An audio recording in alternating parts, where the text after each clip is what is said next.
Ya valió madre, la mató con mi arma, le dijo José Ángel Ramos Sauceda a su hijo vía telefónica cuando se enteró que su nieto, de apenas 11 años, usó armas de su propiedad para asesinar a su maestra e inmediatamente después suicidarse. La vida que llevó el pequeño en su entorno familiar ejemplifica crudamente la de un número indeterminado de niños atrapados en la desintegración familiar y sumidos en la vorágine de la violencia y el narcotráfico. Podríamos hablar de millones. Las conductas delictivas de sus allegados más íntimos terminaron por convertir al pequeño en asesino y suicida. El abuelo construyó una ruta de contrabando de anfetaminas desde Argentina a México y con destino en Estados Unidos. Cuentas bancarias de más de 100 millones de pesos en empresas y muchos millones más fluyendo entre las manos de los familiares. Una madre degollada, un padre narcotraficante y lujos por doquier que se convertirían en su peor pesadilla. Hoy la noticia del niño de apenas 11 años que mató a su maestra, hirió a un maestro y a otros 5 compañeros se ha convertido más en una historia morbosa entre las redes sociales y la prensa. Pero el mensaje es claro y contundente. Gobierno y sociedad han engendrado, por omisión o colusión, el siguiente nivel de violencia: niños asesinos. Gracias por acompañarnos a su canal por internet de Primera Visión. Soy Bernardino Chávez. Les damos la bienvenida desde Culiacán, Sinaloa, acá en el noroeste del país. Hoy vamos a tener un tema sumamente delicado, complicado, no nada más para Sinaloa, sino para todo el país, y tiene que ver con el grado de violencia que ha impactado a los niños. Hace unos días pudimos apreciar que parece ser que ya se desbordó toda esta violencia que durante años se ha generado en todo este país, y me refiero al niño de 11 años que en Torreón, en una escuela de Torreón, le quitó la vida a una maestra y luego se pegó un tiro en la cabeza, suicidándose de esta manera. Creo que en el contexto de la violencia, en el contexto de la pérdida total de valores, la pérdida del Estado de Derecho, esta es una llamada de atención, quizás a tiempo, para Sinaloa, que vive también una violencia muy parecida a la que vive en otros estados, pero con Torreón yo creo que hay algo que podemos poner sobre la mesa, y es el narcotráfico. Esta situación de economía boyante, esta situación de narcocultura, esta situación de las armas y la violencia como una forma de vivir y sobre todo de generar pues todo este derroche de dinero que se da gracias al narcotráfico. Hoy vamos a platicar de este tema, le digo, es un tema muy delicado. Esperamos estar a la altura para poder, pues, crear un poco de conciencia alrededor de esta violencia y sobre todo de qué está pasando en Sinaloa y si estamos a tiempo de controlar algo que pareciera que en cualquier momento nos va a alcanzar. Para ello le voy a presentar a mis compañeros y amigos. Ricardo Arnulfo Mendoza. Excelente día, muchas gracias por acompañarnos. Alejandro Sicairo Rivas. ¿Qué tal? Que estén bien todos. Gusto saludarlos. Martín Durán Romero. Un gusto saludarlos, amigos de las redes sociales. Ernesto Saldaña García. Saludos a Sinaloa y a México. Pues así es, Colegio Cervantes de Torreón, pues pudimos observar, pudimos darnos cuenta de hasta dónde hemos llegado en este país con esto de la delincuencia, con esto de las armas, con esto de la violencia y con el narcotráfico, que parece ser que pues está en todos lados, aunque de repente uno quiera voltear hacia otro lado. ¿Y por qué? Porque el abuelo de este niño, José Ángel Ramos Sauceda, el de nombre de este abuelo, pues está ligado al narcotráfico. Eso es una de las cuestiones que se han manejado. Acaba de salir por ahí un reportaje de Proceso en donde lo sitúan en Argentina del 2007-2008 con un personaje importantísimo para lo que es la distribución de pues, todas estas anfetaminas de allá, del país del sur. Esto que acaba de salir, junto con todo lo que ha derivado la investigación de la riqueza, la fortuna que tiene este señor junto con la familia, 121 millones de pesos en sus empresas, 21 millones de efectivo que pueden llevarnos a entender la dimensión de esto, carros de lujo, entre ellos algunos blindados. La mamá de este niño perdió la vida, se dice, entre otras cosas, pues le cortaron la cabeza, digamos, fue una situación también muy impactante para este niño. El padre fue condenado en Estados Unidos precisamente por narcotráfico. Allí en Oklahoma, estaba en una prisión en Texas, salió de allá, no fue a ver a su hijo, sino no sabían ni en dónde estaba. Es decir, todos los elementos que hay, que hasta ahorita han salido de esta situación, apuntan a que pues el narco tiene que ver muchísimo, al menos en esto que sucedió en el Colegio Cervantes hace unos días. Alejandro, pues vemos que cada vez que sale algo de esta familia, pues se torna todavía más gris, más oscuro, más violento, y apunta hacia un estado como es Coahuila, donde pues hay cárteles que se estuvieron enfrentando desde el 2008, nos acordamos del cártel de Juárez, de los Beltrán Leiva, el de Sinaloa, y que ha vivido una intensa guerra del narco y que también están muy identificados, pues estas células que trabajan y operan ahí.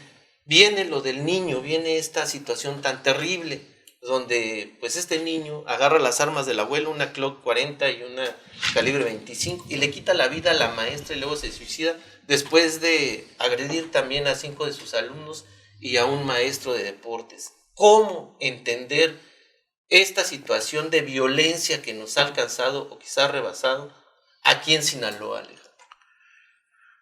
Yo pienso que más allá del caso de este niño José Ángel de Torreón, Coahuila, que pues sí es muy lamentable porque asesinó a su maestra, hirió a compañeros de clase e hirió a otro docente del plantel de este colegio, lo que tenemos que ver de manera más general es qué está pasando con los niños que en un contexto de violencia se están desarrollando, están creciendo. Mi pregunta no iría muy enfocada a qué hizo el abuelo de este niño, sino a qué hizo el gobierno, la sociedad, qué hicimos, ¿no? ¿Qué hace el gobierno, por ejemplo, para atender a esos pequeños que en su familia han sufrido casos de ataques violentos, que su familia está muy ligada al tema de narcotráfico o de la delincuencia organizada, o a niños que también están expuestos cotidianamente a programas de violencia exacerbada, que conviven con videojuegos de violencia extrema?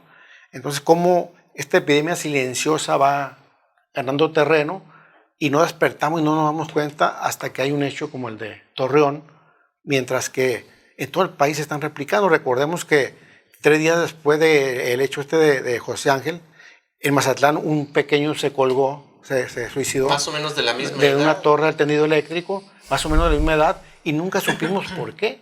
Se nos investigó, ahí en este caso no supimos de abuelos, ni de tíos, ni de papás relacionados con este hecho, pero insisto, ¿no? ¿Qué está haciendo el Estado? ¿Qué estamos haciendo la sociedad para salvar a estos niños que están abandonados, que están ausentes de gobierno, de familia, de amigos, y que llegan a esos extremos? Hay que analizarlo, ¿no? Porque yo no conozco ningún programa gubernamental para atender este tipo de casos. Porque lo que dice Alejandro, pues lo podemos poner sobre la mesa, es estas 3 situaciones: gobierno, sociedad y pues el narco, pero también el sentido de qué está pasando por la mente de la ciudadanía y sobre todo en estos jóvenes, estos niños que realmente están creciendo, pues por un lado con la violencia y por otro lado con el desamparo total del gobierno. Yo creo que en este tema tiene muchísima participación nuestro vecino país de los Estados Unidos de Norteamérica. Estados Unidos es el país más violento del mundo y nosotros lo tenemos muy cerca, somos sus vecinos. De manera que esa cultura norteamericana de narcotráfico de consumo de drogas, de productor de armas y municiones, nos está afectando a los mexicanos porque hay una transferencia cultural de Estados Unidos hacia México, incluso en la forma de vestir, en los vehículos que queremos portar. O sea, estamos como una parte de la población con una idea media americanizada, pues, de vivir. Nos gusta traer dólares en la bolsa y sentirnos poderosos porque traemos dólares. Entonces, yo creo que mientras no se parta de que la educación es la base de prevenir ese tipo de conductas, creo que estamos desviados, y por eso es que avanza este tema de la violencia, que ya no es propiamente un tema de adultos, sino luego se bajó a adolescentes y luego va ahora en los niños. O sea, qué tremendo es eso para la mente de todos. El saber, pues, que un niño puede quitarle la vida a un adulto, y no importa si es familiar, si es amigo, si es un compañero de escuela. O que se quita la vida a sí misma, ¿Sí? A sí mismo, como dijo del niño que se ahogó. Ahorita por la mañana escuchaba yo un tema acerca de que por ahí ya se está imperando un sistema de psicosis, ¿no?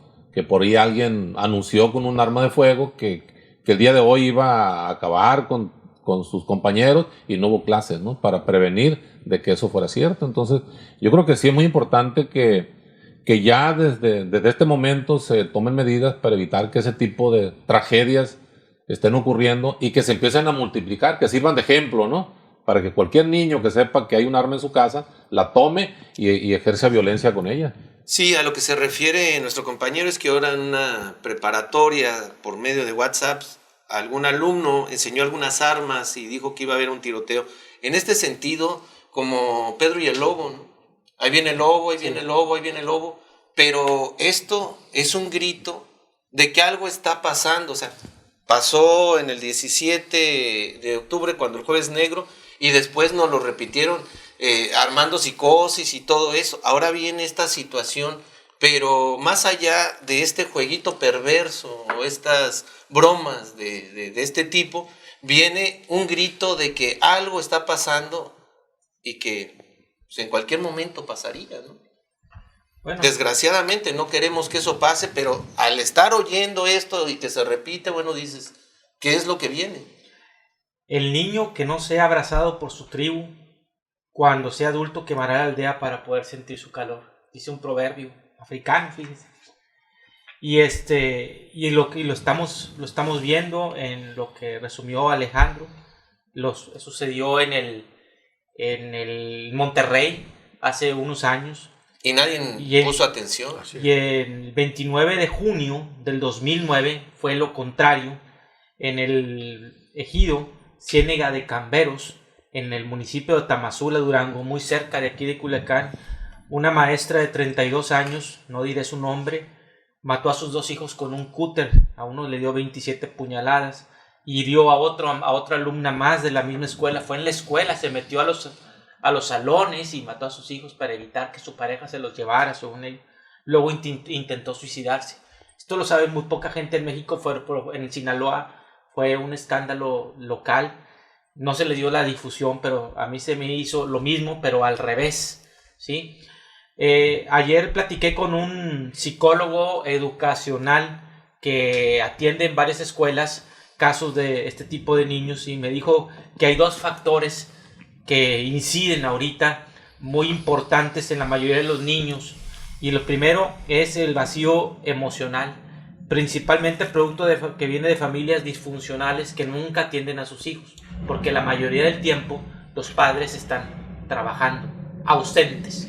Y el otro es la normalización de la violencia, de la cual ya hemos estado hablando aquí, que en donde quiera hay armas, y que ya no nos sorprendemos. Te voy a regresar ahorita el minuto que te voy a arrebatar, pero hace precisamente más o menos 2007, 2008 vino por primera vez Anabel Hernández, y yo entrevistándola le pregunté que qué pensaba ella, que habla del narcotráfico desde lejos, de este gen narco, de todas las siguientes generaciones que apuntaban a que iba a haber todo un desencadenamiento de niños narcos. ¿Por qué? Porque aquí en Sinaloa hay una situación muy, muy importante, que varios personajes que se dedican a eso tienen 5 o 6 mujeres y cada una tiene 1 o 2 hijos. Y si nosotros nos pusiéramos a pensar en todo eso, bueno, entonces quiere decir que hay una gran cantidad de niños de los que tú estás diciendo que pues, tienen un solo padre y tienen muchos hermanos de diferentes mamás. ¿Y eso cómo entenderlo en un contexto? Bueno, pues eso es precisamente la disfuncionalidad de la que se está hablando y que produce ese rompimiento del tejido social, que es lo que está causando ese caldo de cultivo para que este tipo de fenómenos, y aparte, exacerbado por experiencias de los Estados Unidos, porque si tú te das cuenta, desde la matanza de Columbine, allá en Colorado, en 1996-97, muchos han visto las películas y han tratado de imitar este tipo de conductas, pero no necesariamente eso es un factor definitivo. Tiene que haber causales mucho más profundas. Y aquellos niños que crecen con esa falta, digamos, de cariño de los padres, con esa falta de ética y con esa normalización de la violencia, donde ver que matar es lo normal y que ver que mataran por muchos da recompensa y crea incluso beneficios, porque es el modus vivendi en el que viven muchos, entonces generan este tipo de condiciones, y es de esperarse, por desgracia, del Sinaloa de este país, que esto se vaya incrementando. Sí, en esa ocasión me dice Anabel Hernández, no, eso no existe, no hay un seguimiento o va a haber gente que tenga hijos y sea narcotraficante y se dedique al narco. Le digo, bueno, pues aquí en Sinaloa tenemos poblados que se dedican todos al sicariato, todos en algunos poblados. En ese aspecto vemos, por ejemplo, ahora en octubre, muchísimos de los que salieron a las calles eran jóvenes que en el 2008 pues habrán sido adolescentes. Parece ser que estamos en una maquinaria que no detiene nadie, que se sigue manejando este volumen de niños que van a parar a las filas del narcotráfico, con todo lo que ya dijimos, con todas estas riquezas, estos glamures, estas formas de pensar como en los gringos, pero esa es nuestra realidad en Sinaloa.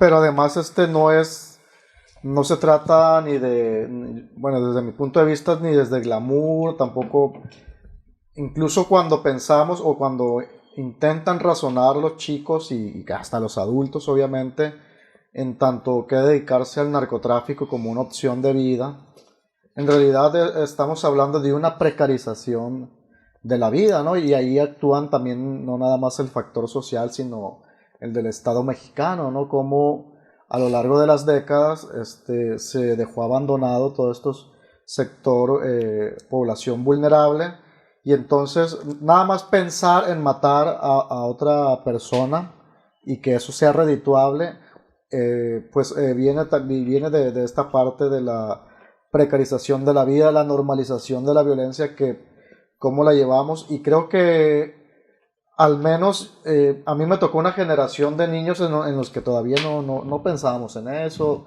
ni nada, pero ahora sí, yo veo a los niños de 10 años, 8, 11, 12, ¿no? Entonces incluso los vemos a veces en videos en redes sociales. Por supuesto que estamos muy conectados, y quizá hoy más que nunca todo este tipo de problemática, a lo mejor la maestra no se supo porque no existía todas estas plataformas en las cuales enterarnos, ¿no? Antes era el periódico, la radio, la tele a veces, ¿no? Y entonces ese es el asunto, más bien un factor de la precarización de la vida, gracias a estas políticas del Estado mexicano que... Pero también las autoridades ocultan mucho este tipo de cosas, ¿no? Lo que dice es la clave. Si las cabezas de este país, los líderes que son los ejemplos, se dedican, sobre todo líderes religiosos, líderes políticos, líderes de opinión, sociales, artistas, todo, andan metidos en corrupción, escándalos, robos, saqueos, cuestiones de abusos sexuales, etc. Si los líderes de este país, que son los que deben de poner el ejemplo, están todo precarizado, ¿qué te esperas del pueblo que está permeado de todo este bombardeo como dijo él, de precarización? El resto del país va a estar podrido también. Entonces ese es el rompimiento del tejido social. Acaba de decir la clave aquí, Martín. Rompimiento del tejido social, dice Martín. Pues claro que lo podemos ver en todas las partes, ¿no? no hay una clase social que esté fuera de ello, ¿no? Se puede ver en una clase alta, se puede ver en una clase baja. Acabamos de ver, hablando de clases altas, esto de Nexus o los hijos de Salinas de Gortari y la hija del dueño de Reforma, haciendo este tipo de alabanzas entre ellos y poniéndose hasta marcas en el cuerpo y todo esto, totalmente yendo a situaciones que ellos ven como una lógica muy importante, pero que vemos una descomposición de la realidad, ¿no? Claro que hay una gran irresponsabilidad de parte del Estado mexicano y de los gobiernos local, estatales o municipales, porque no crean condiciones de desarrollo donde la gente tenga mejores oportunidades que enlistarse o enfilarse en el crimen organizado. Sin embargo, yo soy de la idea de que la primera gran responsabilidad está en la familia. O sea, no somos la primera portería para que este tipo de cosas no entren a las casas de nosotros. Pero ¿qué ves ¿tú crees que Sinaloa esté vulnerable en lo que pasó con este niño? ¿Tú crees? Claro, pero no es nuevo, esto es de años. Mira, de las estadísticas de 2010-2017 hablan de un promedio de 15 niños asesinados porque están en medio de las refriegas, porque van con sus padres, pero asesinados, niños de 0 meses, o sea, de un mes de nacidos, digamos, a 12 años de edad. Entonces, esto no es nuevo. Lo que pasa es que ahorita lo pone sobre la mesa el tema del niño de Torreón, pero también hay que ser muy autocríticos, ¿no?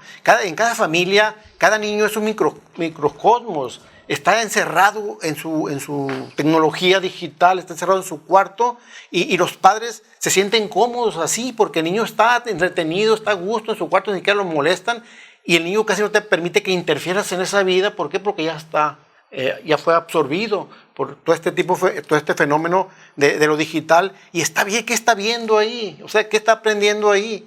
Entonces nos descuidamos. La primera responsabilidad es de nosotros como padres de familia. Claro que el Estado debe de intervenir cuando ya el problema ya parece incontenible, exactamente. ¿Cuántos niños en México o en Sinaloa o en Culiacán están en la misma situación del niño de Torreón, por ejemplo? ¿Cuántos niños? O del que se suicidó acá colgando. El que se suicidó. ¿Qué pasó con ese niño? ¿Qué pasa con tantos niños que se suicidan? Porque también hay mucho suicidio en edad joven. Por ejemplo, yo estoy de acuerdo, perdón que me brinque el tema. No, adelante. Estoy de acuerdo en que el asunto es que la familia sí, pero o sea, es parte de esta precarización de la que hablo, es cómo vamos a tener familias que abracen a esos niños si tenemos unas condiciones de vida, de empleo, que nos obligan a salir siempre, estar todo el día en la calle, tener 2 empleos, un subempleo, porque las empresas están corrompidas con el gobierno y nos joden. Vete a los supermercados, ¿cuánto le pagan a los padres? Ahora también el Estado mexicano no ha regulado. Los padres se van, abandonan a sus hijos, la madre se queda con la carga y punitivamente ese padre que abandonó a sus hijos nunca es castigado. Al contrario, si la mamá descuida a su hijo, ay, mira, descuida a su hijo, pero no va a la carga. Y eso también nos habla del machismo, de lo que tan común ahora se menciona como el patriarcado, porque el Estado es un patriarca. Pues entonces, en esas condiciones hablo, si no hay familias disfuncionales, ¿cómo van a crecer esos niños? El problema que yo expongo ahí es que yo veo que esto ocurre en familias que tienen posibilidades económicas altas, que no tienen problemas de empleo ni de recursos económicos, de ingresos de recursos económicos. Sí, exactamente, ¿no? Entonces, y la clase media o la clase baja, todos tenemos una responsabilidad de cuidar a los niños. O sea, independientemente de la friega que nos tengamos que poner todos los días trabajando, tenemos la responsabilidad de tener el ojo puesto, el interés y el cariño puesto sobre la familia. Porque si de ahí contenemos, puede reducirse esto. Obviamente, ¿no? Que el Estado ahorita agarra al abuelo y lo criminaliza. No, por supuesto. ¿Y tú crees que no sabía el gobierno del Estado de Coahuila de todo lo que hacía él? ¿Qué ha hecho el Estado? Yo no tengo ninguna información de un programa gubernamental, federal, municipal, para poner atención a este tipo de niños, que hay muchos, miles de niños así, y que esto apenas, creo que esta es la punta del iceberg, el caso de Torreón. Porque eso que dice Alejandro, entonces empezaría a desnudar todo lo que oculta el gobierno, ¿no? ¿Cuántos niños tienen, por ejemplo, el mismo padre, ¿no? Porque dices, bueno, este niño tiene este problema. A ver, traigan a sus padres y resulta que son 5 mujeres y es el mismo padre. ¿Cómo le vas a hacer? O sea, empezarías a desnudar lo que en Sinaloa es como un tabú, ¿no? El dinero es el que manda y es el que regula todas las leyes, todas las formas sociales, culturales y de todo, queramos o no. Eso lo tenemos que poner sobre la mesa porque ahorita lo que estamos viendo es un llamado a tiempo. ¿Cuántos hijos de estos que anduvieron con fusiles y tal están en escuelas? En todas las escuelas que hay, ¿quién regula las escuelas de paga en Sinaloa? No existe una regulación por parte de la SEP. Cualquiera puede entrar o salir y nadie dice absolutamente nada. Mira, en la Constitución política de aquí del estado de Sinaloa existe un precepto legal que dice que tenemos derecho a una vida libre de violencia. No lo hemos logrado. El Estado nunca lo ha logrado. Y si trasladamos esto al ámbito federal, en mi experiencia como abogado yo puedo señalar que son muchos factores que tendríamos que analizar para dejar una opinión más completa sobre el tema de por qué hay violencia, por qué hay inseguridad. Yo nada más quiero referirme a 3 factores nada más. Hay más, ¿no? Pero nada más 3. El factor educativo, un fracaso. El factor del Sistema Nacional de Seguridad Pública, un fracaso. No hay resultados en materia de seguridad. Y el otro sistema, el Sistema Nacional de Justicia. Y me quedo con el último nada más, porque abarca mucho de lo anterior. Durante muchos años estuvimos regulados por un sistema tradicional de justicia, que se llegó a la conclusión de que no daba resultado tener las cárceles llenas de presos y que pues no se acaba la violencia, no se acaba la inseguridad. Bueno, en el año 2008 se creó un nuevo sistema de justicia penal. ¿Y cuál ha sido el resultado? Un fracaso también. El nuevo sistema de justicia penal no ha dado resultados y la inseguridad avanza la violencia, avanza la droga, todo avanza. Impunidad. Sí. Pues en este momento, hace unos días, ya se está hablando de que hay que crear una contrarreforma al sistema nuevo que andamos apenas los abogados haciendo maestrías, estudiando doctorados para ponernos al corriente. Ya nos están hablando de que eso ya no va a existir. El gobierno de la Cuarta Transformación está impulsando una contrarreforma para buscar otro sistema de justicia. ¿Pero cuál es? Entonces, si vamos a estar inventando sistemas, cuando ya le copiamos a Estados Unidos un sistema que allá también ha fracasado, Estados Unidos tiene más cárceles que México, tiene más prisioneros, entonces no ha dado resultado el nuevo sistema que nos aplicaron aquí, que nos obligaron a cumplir. Y si estamos ahorita buscando otro sistema, pues habrá que ver de dónde lo copiaron, o si es un sistema creado por los juristas mexicanos, por la sociedad mexicana, porque aquí no hubo ¿cómo le llaman ellos? Que le piden la opinión a la gente, pues, que haya foros, conferencias, las consultas. No consultaron a los abogados, no consultaron a los jueces. Parece que son los políticos los que están creando este sistema, que yo no lo miraría como un nuevo sistema de justicia.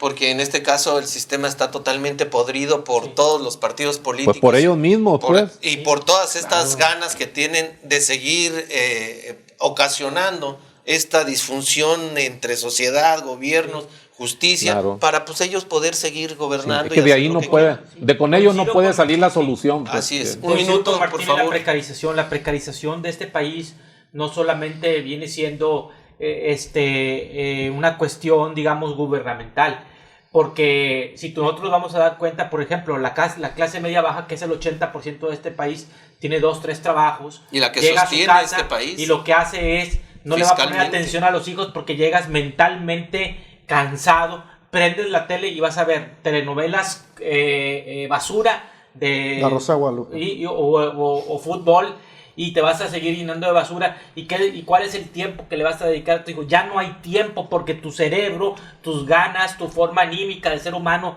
está totalmente desgastada. Y ese es a lo que le tira este sistema, a tener esclavizados a estas personas. Los que están en la clase media y alta cuidan su carrito, sus vacaciones, su cuenta bancaria, tienen miedo. Y la clase alta es el poder, es el que está detrás de ese poder, es la que genera esta corrupción. Si me voy un poquito más allá, recordemos a Octavio Paz, que hablaba de su término la chingada. La chingada era la que jodía a este país, era la madre que abría y que todo lo recibía y que todo ahí podía fregar. Pues México cambió de la chingada, discúlpenme la palabra, a la vergarización de este país. Y esta vergarización de este país habla de simple y sencillamente de la psicología en la que vivimos, de que la ley de los o te chingas o te jodes. Y esa es la psicología que le estamos heredando. De nada va a servir en este país que atendamos a los niños si no atendemos a los padres. Porque de ahí nace el bullying y nace todas esas conductas desviadas que caen en los hijos y que luego se reflejan en estos problemas. Y con esta frase yo creo que cerramos la mesa. Ya valió madre, la mató con mi arma, dijo el abuelo al papá del niño cuando se enteró de que su nieto le había quitado la vida a esta maestra y se había suicidado. Ya valió madre, la mató con mi arma. Gracias por acompañarnos. Nos vemos en una siguiente ocasión. Hasta entonces, hasta siempre.